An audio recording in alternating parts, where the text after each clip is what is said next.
We're Are we starting? Are we rolling? Yeah. How do you know? Trust me. Because I wasn't looking down. I was looking at the booth. At Aaron? Mm-hmm. And we're rolling. Welcome back. We've been rolling a while. Welcome back. Yeah, Charlotte. How's it going this week? It's going. Can't complain. One foot in front of the other, right?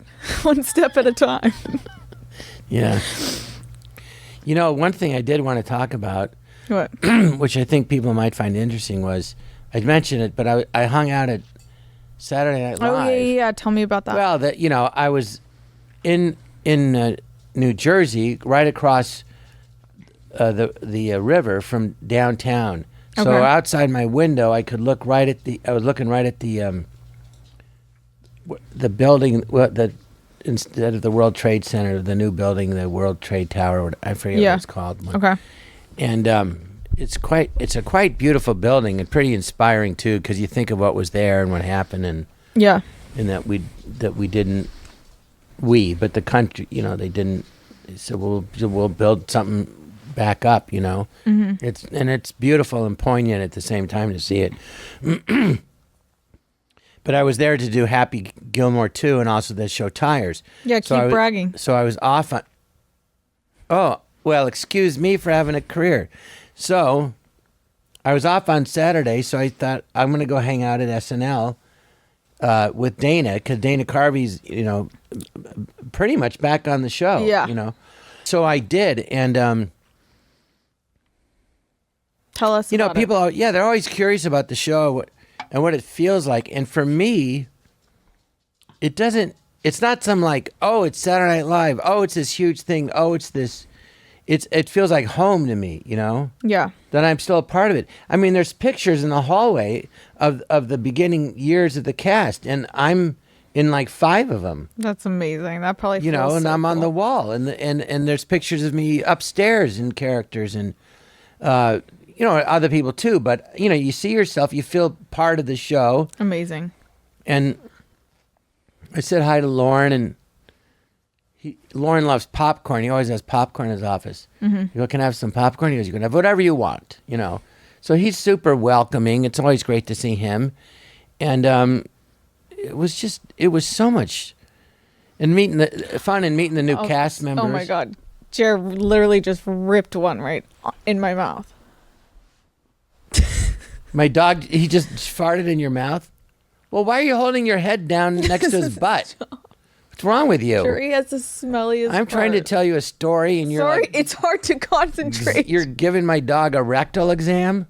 What the hell's wrong with you? Jesus. Okay, go on. Well, fan it away, for God's sake.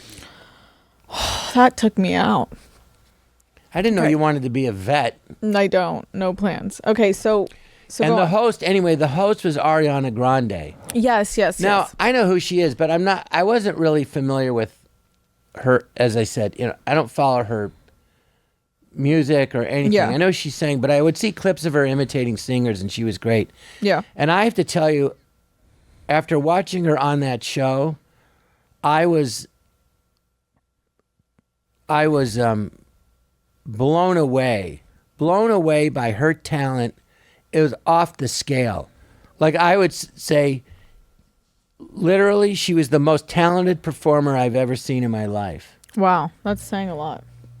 You've seen a Because lot of you people. go, well, is she a good singer? No, she's a great singer. Is she good at doing impressions of singing? No, she's not good at it. She's amazing at it. She's great at it. Is she a good actress? No, great actress. And I mean, like, on just pure acting, the range of characters that she did, and all believable characters, not caricature, not like a sketch, but from playing an 8-year-old boy to like a 35-year-old housewife, to playing like a drunk bridesmaid and singing off key in this one piece, which was all the girls in it were hilarious, or women, sorry, can't say girls, and it was especially hysterical because she's such a great singer, and now she's just singing completely off key, but the timing of it and her comedy and committed to the characters and not breaking character and playing it for real. And I mean, it was stunning. I mean, she did her monologue. It was so professional. It was just unbelievable and effortless. Yeah.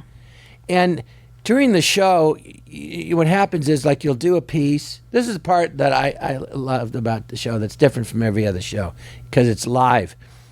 So I say I'd be in 5 sketches. So before dress rehearsal, they give you a person to do your hair and makeup, and a person to almost 3 people. One person to do your wardrobe, one person to and do your hair, and if you need makeup, another person.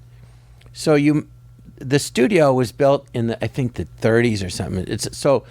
It's half the size of a studio out in Los Angeles. It's you can't believe such a giant show comes out of such a small space. Mm-hmm. It's like shocking. Yeah. If you've never been there.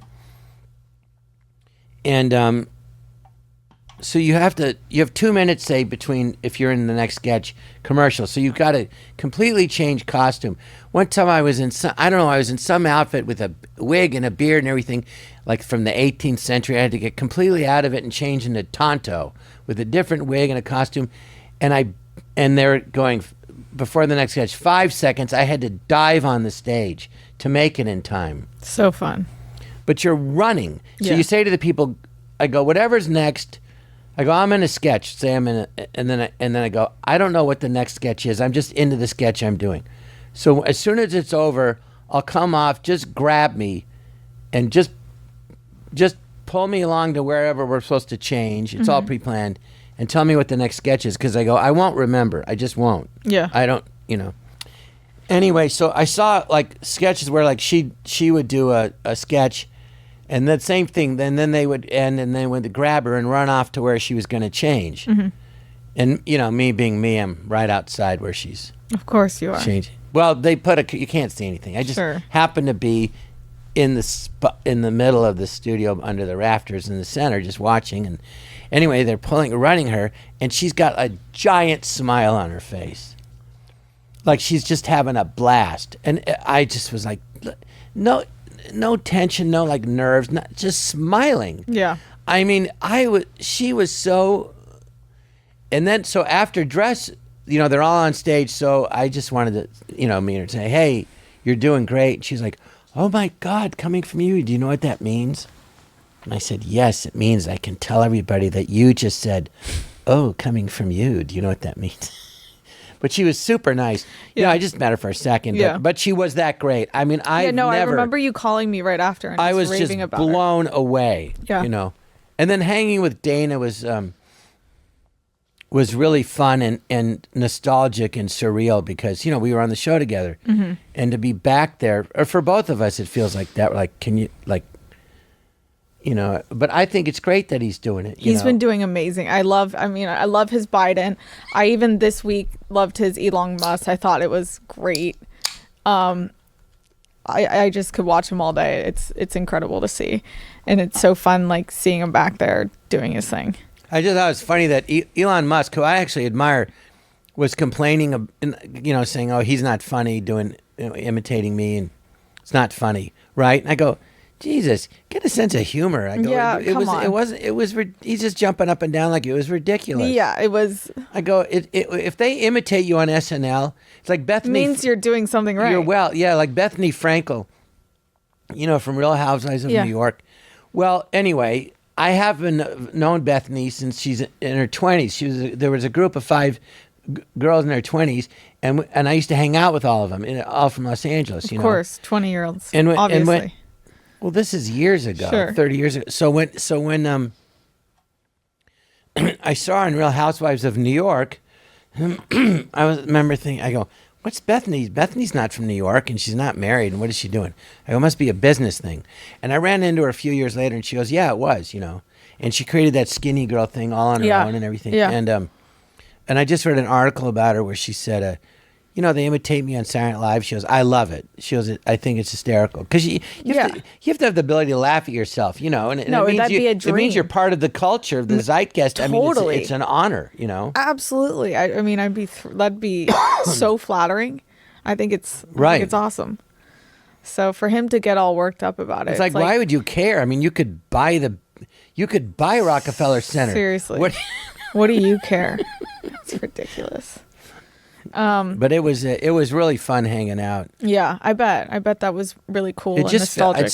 And the new everyone says, "What do you think of the new cast?" And then I go, "I think they're all very talented. I think it's tough to stand out because when I was in the show, there was 5 men and 3 women, and then a couple of feature players. Mm-hmm. Now there's like 18. There's so many regulars and like 3 or 4. There's like 21 cast members. Yeah, as opposed to 8. So it's hard. Yeah, it's hard to But they're all funny. They're all talented. It's just a combination of the cast and the writers, and I think the writers. I mean, I'll just say it, that they do better when they write for the cast than just write whatever they want and write a concept piece. Yeah. And I've always said that a concept piece. They go, well, there's concept pieces and performance pieces. I'm like, no, you got to perform everything. The concept piece is that's the difference between a premise for a sketch and a sketch. The concept pieces are always, it's just an idea. I mean, I hosted once, and they probably didn't want me back because I kept saying, well, what's the sketch? The one writer said, well, I have an idea for a sketch. You know how you're a teacher, and now kids will bring a teacher an apple? Mm-hmm. I said, yeah. So they said, well, so you're like a 3rd grade teacher, and the kids are 8, so one brings you an apple. I go, okay. And then another kid comes in, and they bring you an apple. And then a 3rd kid comes in, and they bring you an apple. And I said, yeah, and then what happens? And they said, well, that's it. It's just the kids are all bringing you apples. I go, well, that's not a sketch. Yeah. What's the premise? What's the story? Yeah. What happens? Yeah. And did you end up doing it? No, there's nothing there. Yeah. And how do you tell? There's no tell story. Them that? I mean, that's the only difference is when, I said to someone in the cast, I don't want to say who, but, and I think they're genius, comedian. But I said, do you want my advice? They go, yeah. I go, well, you do great characters, but put them in a story, and then people will remember, Mm-hmm. And I mean, if you don't do, I don't know. If you don't do that, you don't remember. But the sketches that have a story, you remember. Of course. Because there's something to remember. Yeah. And for those of you, if you're interested in writing a sketch, I'll just say it. You have to have a, who, what, where right in the beginning. You set up who you are, where you are, and what the conflict is. And then between you have to have a problem. And then it builds and builds to the climax. And then there's the resolution and ending. So it's like a mini movie. Mm-hmm. And then you'll have it's these characters in this situation. And there's a problem, and how do they deal with it? and the ending. It's like a term paper almost. Totally. And but anyway, and the sketches that are like that are amazing. You remember. Totally. Yeah. But they always, people always go, well, which cast do you think was the best? And da-da-da. And I say, well, I don't know. I think the original cast. I mean, we're all following in their steps and imitating them. Yeah. They set the blueprint, and forever. We're doing that. Yeah. And then people go, well, when you were on everything, it was so much better. And I go, oh, no, not. It was the same. There would be 8 sketches, 2 or 3 were really, really good. Couple, maybe 1 or 2 is great. A couple were good, and the rest weren't. Who were you on with during your time on there? I'll try to say this short, otherwise I'll go on and on. Yeah, or that's going to be the whole day. But yeah. Everybody's a comedian. So anyway, the cast when we auditioned for the final auditions, I'll skip to that. They flew out 6 people from L.A. The men, all of us unknown. The men were myself, Dennis Miller, and Damon Wayans. Okay. And the women were Jennifer Tilly, downtown Julie Brown, who sang, the Prom Queen's Got a Gun, and Pam Madison, who's a great stand-up. Pam sadly has passed away. And you weren't doing stand-up when you auditioned. No, I was just starting to think about doing it. Okay, yeah. And I did a little piece at the Groundlings, but I'd done it maybe 2-3 times. So did you do stand-up in your audition? No, I didn't. What happened is, I'll tell you, so we get to New York, and this was the year Lorne Michaels is coming back. Mm-hmm. Or came back after being away 5 years. Yeah. So it was all in the newspapers all over the country and Canada. Lorne's coming back. And it was like the Miss America finalists. I'd met with Al Franken and Tom Davis who were doing it, and Charles Grodin, I got a movie with him. He recommended me, and Lorraine Newman recommended me to Lorne. So those two really got me the show. But, at this point, I'd been working on acting since I was 15, so like 13 years. It wasn't like overnight. No. I had one job for 2 weeks when I was 25. Now I'm like 28. Okay. So they said there's 10 men and 10 women at the final audition. There's spots open for 5. But then you found out, and this was in the cast, there was only 1 spot open. And one guy didn't show up, so out of 9 of us, there was 1 spot. They'd already cast Robert Downey Jr., who was 20 at the time, Anthony Michael Hall, who was 17, but a huge star from The Breakfast Club and his movies, and 16 Candles. And then you had Randy Quaid, who was 37 at the time, an established, great actor. Yeah. And Terry Sweeney, who was also very funny. And Terry Sweeney, he was the first...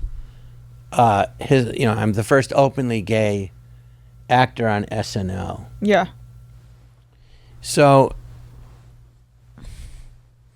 I know you're thinking, no, I wasn't the second. You were the gay one. No, I'm not gay. So anyway, there was 1 spot. So anyway, I auditioned, and Dennis was really cool, but the first time we had audition, it's called Minskoff Rehearsal Studio. And I go in, there's like 35 people. I did my 4 characters, and Lauren said, do you have anything else? And I'm like, oh. So I did the stand-up thing, which I was advised not to do, but I go, he's asking for more. Yeah. And no one was laughing. And I remember thinking, it was like 5 minutes, and for some reason in my head I go, don't stop. Keep going. Keep going. And I was dying, and I just died more. Which was a dumb thing to do. Like, come on, I'm sweating and this. Pam Madison says, John, I'm going across the street to St. Patrick's Cathedral to light a candle, to pray to get the show. Do you want to go with me? And I'm like, well, I'm Jewish. Fuck yeah, I'll go. So I go, I light a candle. Jesus, if you get me this show, I'll follow you. I'll believe in you. You're the Son of God. And I got the show. Crazy. And then I remembered I was Jewish, and I didn't follow through. So that's wild. So I love that story. Well, he was a rabbi, so he goes, yeah. He goes, I didn't think you would. Yeah. He goes, you're not fooling anybody, and he got me the show anyway. Isn't that something? Amazing. So and they had those 4 guys, and then a week later, I was supposed to do Weekend Update, and then this is pretty funny. So they had these 2 guys from Boston in charge of it. And I'm doing Weekend Update. So they're working with me, and I was trying to be funny. They go, no, don't be funny. Be straight. Don't be funny. Just be straight. And so the next week, Lauren says, John, we're going to have Dennis Miller do Weekend Update. And don't worry, you'll have plenty to do. I'm like, all right. And then about a week later, 3 weeks into it, they fired those 2 guys. And Herb Sargent, who'd been a writer in the original cast, Herb was like 60, older than everybody. Herb was he and I became very close friends and like a father figure. He was just so great and really witty. And he used to write in the Steve Allen Show, the original Tonight Show. Herb was just great, great writer. So anyway, update was Herb and Dennis, and they did it. Mm-hmm. So, but those guys were only there for 3 weeks. Now, the offices of SNL are on the 17th floor, okay? 3 years later, this guy that was doing update for 3 weeks and was let go. 3 years later, a book comes out that he wrote, Murder on the 17th Floor. And it's about a late night executive producer of a show like SNL getting pushed out of the window at Rockefeller Center. So in other words, he wrote a book about fantasizing Lorne being murdered. 3 years later, he was so angry. He was only there 3 weeks. Yeah. I'm like, oh my God, like let it go. But anyway, I can understand how disappointed they must have felt being let go. I get that. Yeah. But then to spend the next 3 years Yeah. It's a writing tough a biz. book about it. But What are you going to do? then I thought, well, they're probably one of the reasons I didn't get to do Update. Probably. Yeah, thanks. Kicked you to the curb. So I didn't feel that bad. Yeah. Later losers. But and then the women were Joan Cusack and Denitra Vance and Nora Dunn. Mm-hmm. And then the next year, they kept Dennis Miller and Nora and I, and everyone else they let go. And look how talented that cast was. But and everyone goes, oh, we were horrible that year. But it was coming together. I thought the cast was, it took a while, but it was good. And obviously those performers are great. And I remember a review came out in TV Guide. And we'd already done 11 shows. And by then my, liar character, that's the ticket, was like the whole country was doing it. Yeah. It was huge. And the TV Guide review didn't mention it at all. Nothing, it was so the last show of that year, Angelica Houston was the host, and they had Billy Martin, the manager of the Yankees, as like a guest. And Billy Martin was known for his fiery temper, but when he was on the show, he was like the nicest man, like really soft-spoken, very sweet guy. But they wrote a sketch because we were getting slammed so much in the press.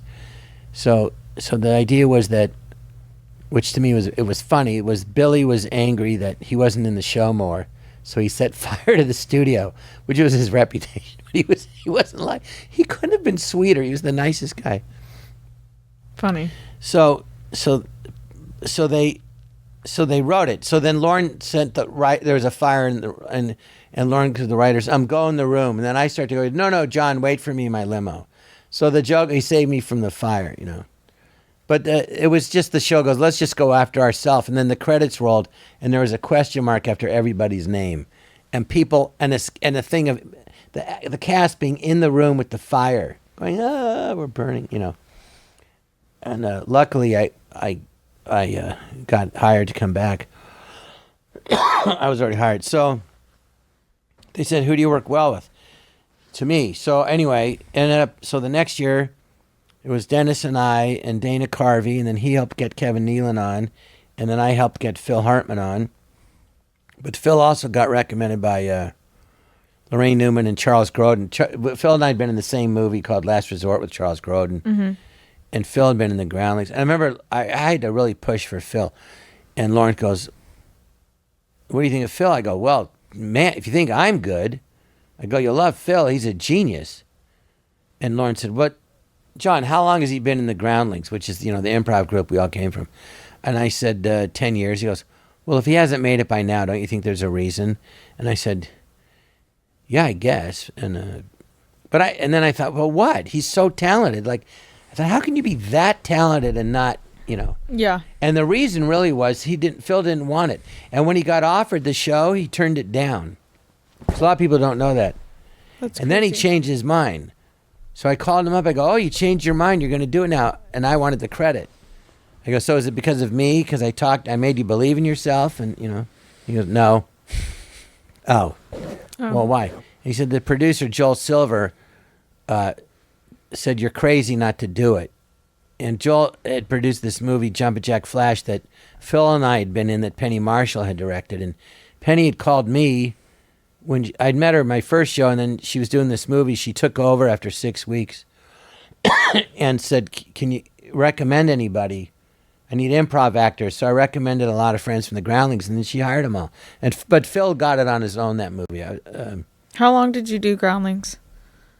With the Groundlings, I was in, I did class for, the classes were spread out, but it was like beginning, intermediate, advanced, so that took like a year. I did a year there. You did a year? Mm-hmm. At the start of my career. career. I guess we're going to hear from you now. And how was it? I did a year. I'm put kidding. my time in. A year. Boring. I did a year. Boring. I did a year. How did you like it? I loved it. I would love to go back. And So how far did you get? I think just intermediate. What is it? Well, when I was in it, there was 3 levels. Yeah, I never. And then when I got did the last SNL, one. it kind of pissed me off. They added another level, and they doubled their prices. And I was like, that's It's expensive. bad. I could barely afford it. I had a lawyer, Max Fink, who this girl, Maggie, if you're listening, was in my acting class Yeah. at Tony Barr's Film Actors Workshop, and I was valeting at a Christmas party, parking cars. Yeah. And I had to borrow $20 from my friend Eric Schwab, who I went to elementary and high school with. To do the classes. No, to get the pants. I had no Oh. money. It was like $20. It was $19, and of course I go, Eric, he goes, you never paid me back that 19. Eric became I think maybe I did, but Eric became a very big second unit director, like he did for Brian De Palma. And if you saw Top Gun, he did all the second unit things, which he shot all the airplanes flying and everything. Yeah. And I said, how'd you do that? He goes, I was in a 747 next to the jets, filming out. Is that crazy? But anyway, Eric had loaned me the money, and then I didn't even get paid for that job because someone crashed a car and they wouldn't pay us. But I was at that party, and Maggie came, and she was dating Max Fink, who was her boyfriend, a lawyer. And she goes, what are you doing here? And I go, well, I'm working and trying acting. Yeah. She goes, well, Max. And she said, Max will help you. He goes, call me. So I go, really? So I called, and he goes, well, I have my first client left me money, $5,000 for the arts to help people. So I'd like to help you. So he paid for 2 of my classes at the Groundlings. That's amazing. It's unbelievable because I didn't have the money. And then I actually said, well, I got moved up. Can you pay again? He goes, no, that's not. I go, all right, well, that's fine. But thank you. I appreciate it. So I thought I'd ask. I go, but I get it. I go, you've helped plenty and thanks. And when I got Saturday Night Live, I called him up and I said, hey, I got SNL and you're part of, a big part of it, paying for my class. So I go, I'd like to pay back the money, and then give you I think it was like $325 a class. So he paid for 2. I said, I want to give donate $1,000 back. Because the first year we weren't paid much. But anyway, he goes, no, that's okay. It was my pleasure. I go, are you sure? He goes, no. I go, well, I just want you to know you really helped and I made it and thank you, Yeah. And thank you, Maggie, if you're listening. Very cool.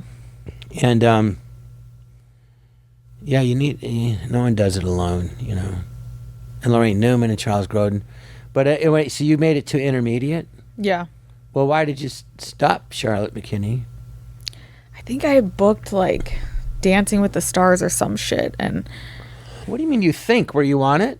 oh no, I was. That was a very horrible choice. I remember my agent at the time at UTA talked me into doing Dancing with the Stars, and I did it, and it was interesting, but How far did you get? I lost on the second episode. I lost. Charlotte's wondering why her microphone's wiggling like crazy. Maybe it's because her foot was on the table. Footsies. They kept asking me to do that show. No way. Yeah, my man goes, why don't you do it? I go, why would I go on television doing something I'm bad at? That's what makes I go, I'll it be good. mediocre at best.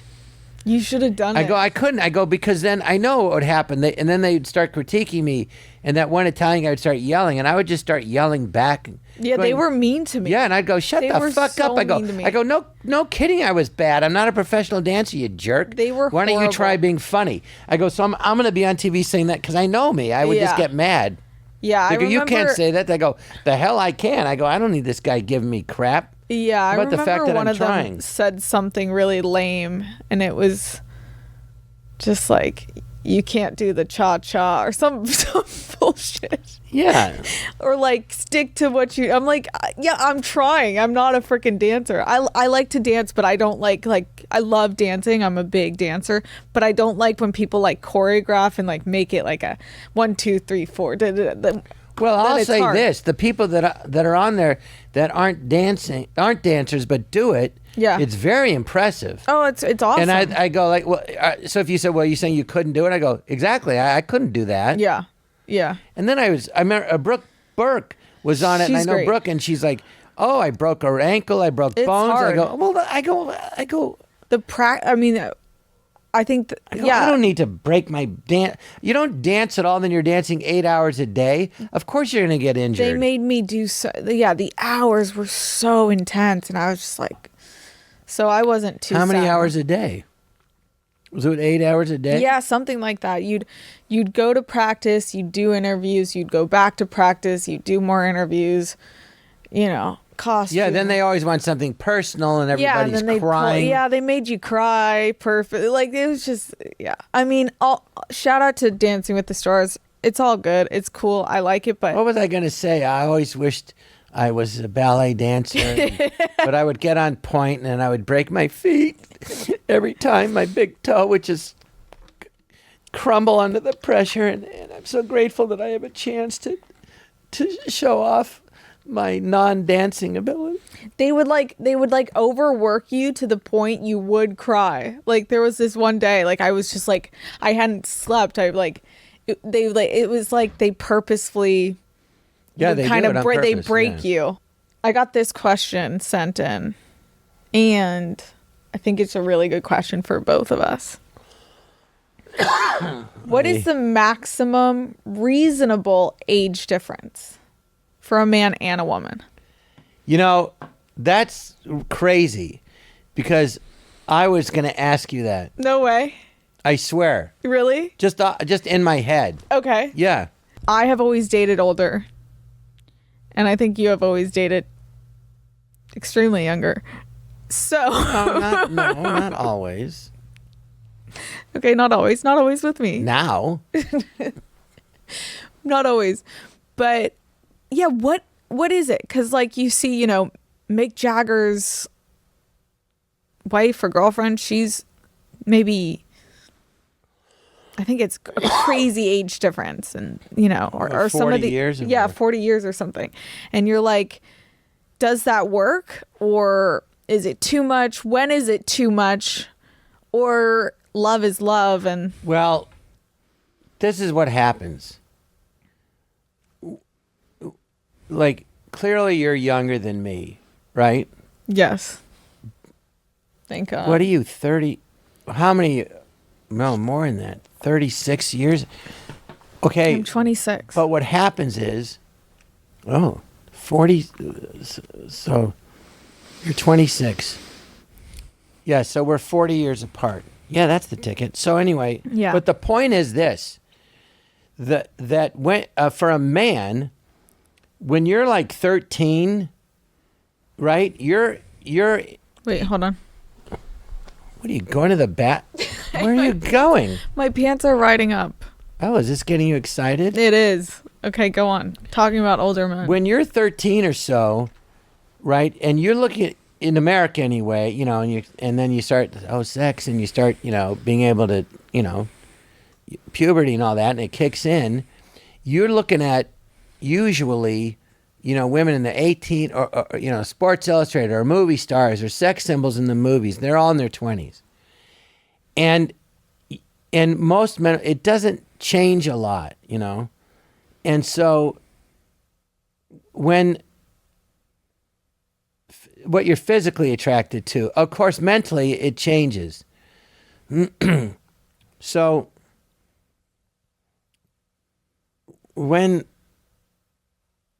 anyway, the point is that when he said, why would a guy, I'll just say from a man's point of view, want to be with a woman who's younger?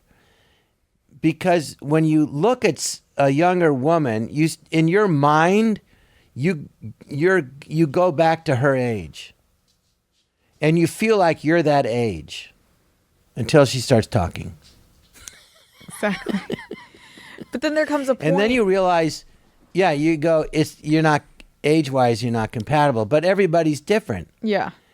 It's like, yeah, I had a girlfriend that was a lot younger than me. And I was like, well, this makes no sense. Yeah. There comes a point where it's too much. But there was a connection and it was just there. Yeah. So then what do you do? Yeah. Deny it? I mean, I always dated. I just think it depends on the individual. You know, Yeah. they have the Golden Bachelorette. Yeah. And I look at her and she's a pretty woman and stuff. But if you said, would you want to date? I go, no. How rude.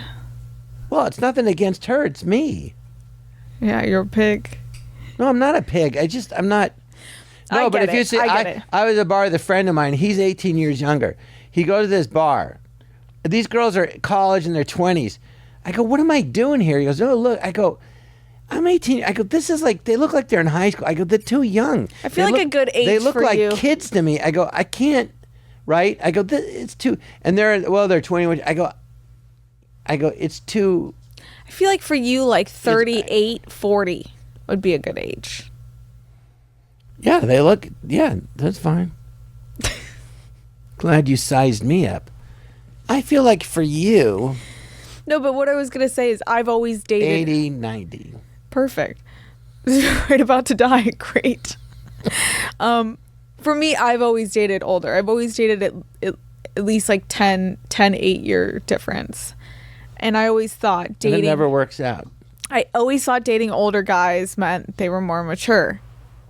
Not at all. Not at all. Maybe even worse. Because. Well, the age is one thing, but you're leaving out the other chunk, which is the person. Yeah. Yeah. Well, of course, but I'm just saying sometimes women or girls think, "Oh, they're older, they're mature now." I think age doesn't matter. No, it's the person. Because men, this is what women don't understand. If you go, why do you want to go out with her? It's because you're attracted to her. You go, but you don't even know her. I go, well, how could, and I say, well, right, how do I know a stranger? I don't know her. Yeah. But I'm attracted to her, meaning I'd like to have sex with her. I'm attracted to her. Then I'll get to know her. Then you get to know them. And if they're nice and funny, it's great. If they're like a jerk, the weirdest thing is you could be really attracted to them. But if they turn out to be a horrible, like a real jerk, horrible person, and then you look at them after knowing that, they suddenly turn ugly. You go, oh, what was I thinking? Yeah. No, Isn't that weird? You can be attracted to someone, and then once you get to know who they actually are, it's a total turnoff. But yeah, I mean, I think with the age thing, I think the answer is it really just depends on the person and the connection. Yeah. And if they're older, great. If they're younger, whatever. I when I see couples with a big age difference, I don't really think twice. I'm like, to each their own. You just said if they're older, great. If they're younger, whatever. You're still looking at older. Who are you kidding? I'm always like, oh, you're saying I'm looking at older? You just said that. If they're older, great. If they're younger, whatever. No, I'm saying for either person. For a man, if they're dating a young girl, or for a girl, if she's dating an older guy. To each their own kind of thing is my answer. Right? Well, yeah. If it works for you, it works for you. And I don't really think there's like a number. I do think 10 to 12 years is like tops. I think once you get past that, you kind of lose it. I don't know. Like, what do you really talk about? Yeah, right. What do you talk about? Yeah. And most relationships fall apart It's not because of the sex, because they stop talking, or there's nothing to talk about. There's nothing there. Or they realize they have nothing in common, or you grow apart or whatever. Yeah. But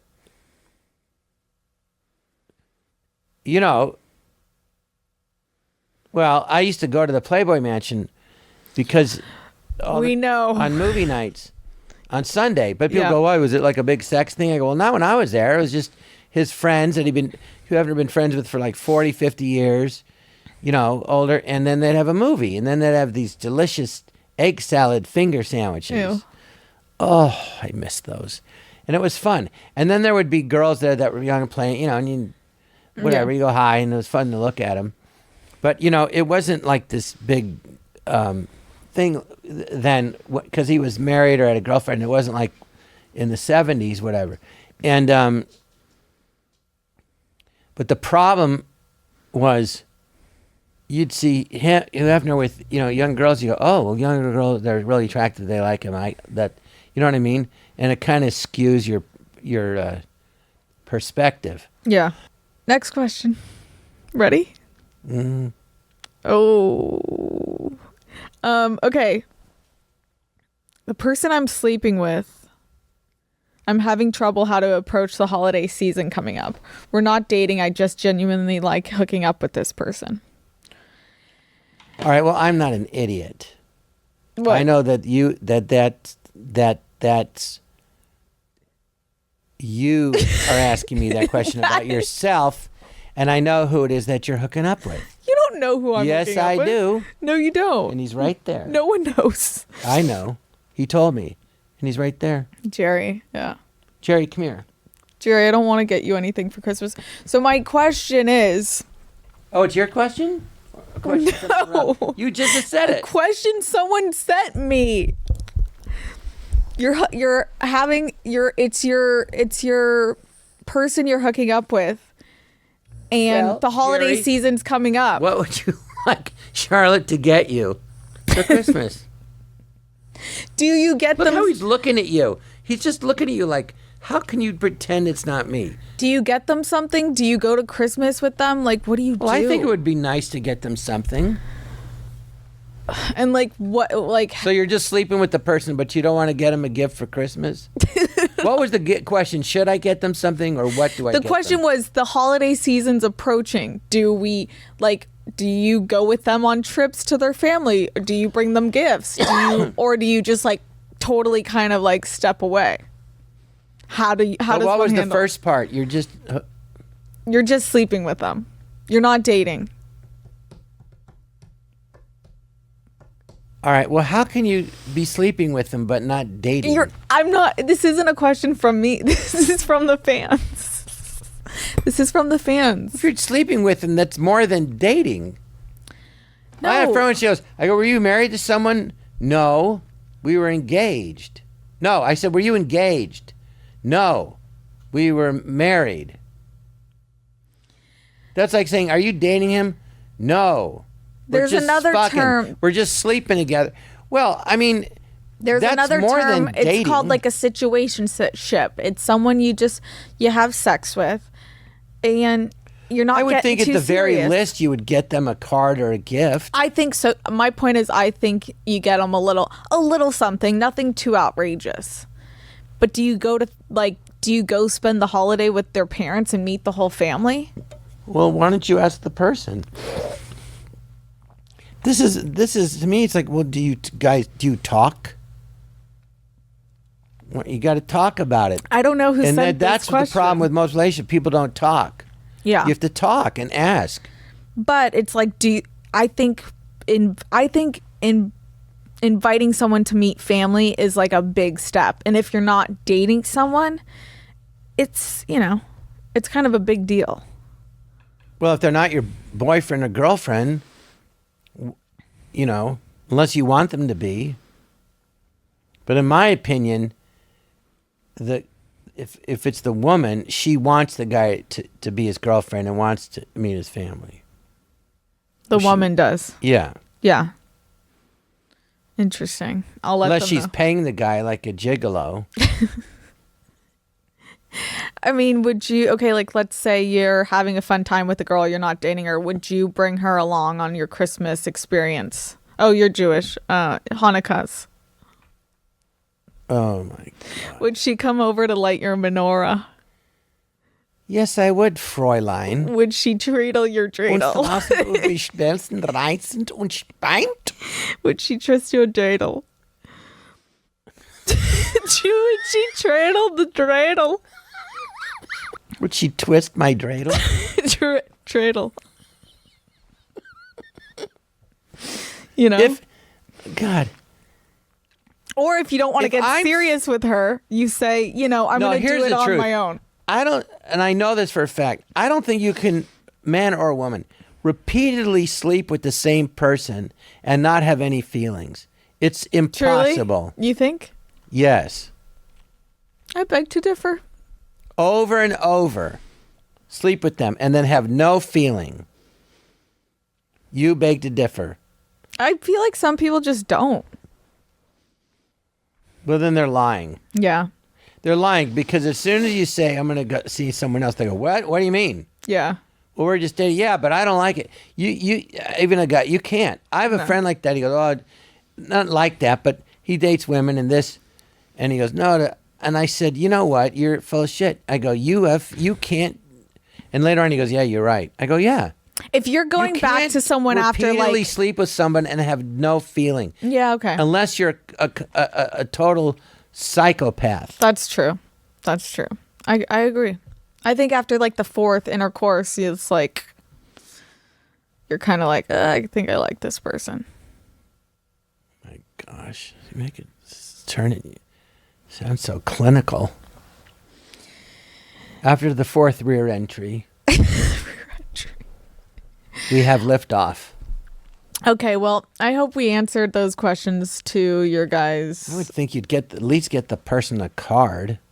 Yeah, I think the answer is at least a card, But you talk. something small, and maybe stay away from family time unless you want to start the new year in a relationship with that person. Well, if you're not even saying that the two of you are in a relationship, then don't get your feelings hurt if either person doesn't bring you home for the holidays. Okay, there we go. That's a good answer. Don't get your feelings hurt if you don't get invited because you didn't. Because you, Charlotte, are the one that just wanted the sex. You know me. I wanted to introduce you to my cat. Wait, this has gone horribly wrong. Okay, we're done here. Sign me out. Over and out.